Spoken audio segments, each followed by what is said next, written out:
और जियरानंद होई जाए हो और जियरानंद होई जाए हो जहाँ उतरे भवानी जियरानंद होई जाए हो जहाँ उतरे भवानी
लगा दो वहां होता क्या है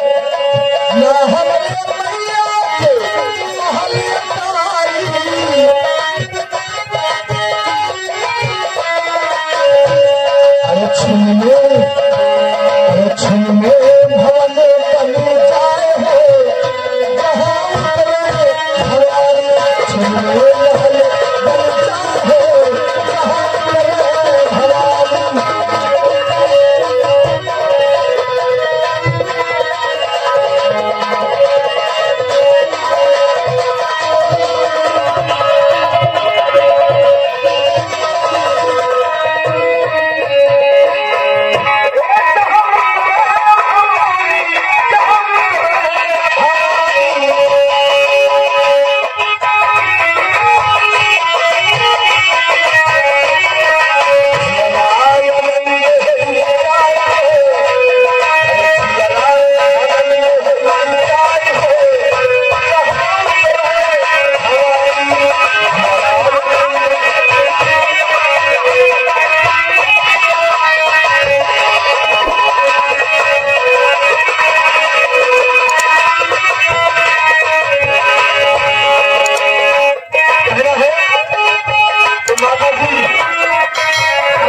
होता क्या है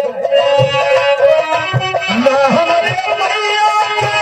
सोना चांदी सोना चांदी सोना चांदी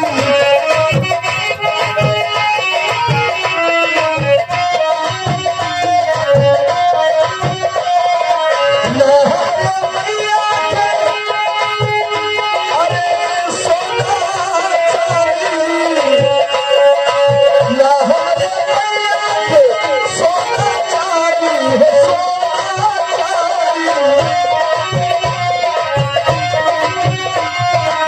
भैया कल में भरत भंडार है अरे कल में भरत भंडार है जहाँ उतरे भवानी कल में भरत भंडार है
समापन के समय पर वो आता है तो माता के दरबार में प्रसाद के लिए हलवा और पूरी खिलाया जाता है। तो कहना है चाहत कराही हलवा चाहत कराही हलवा हलवा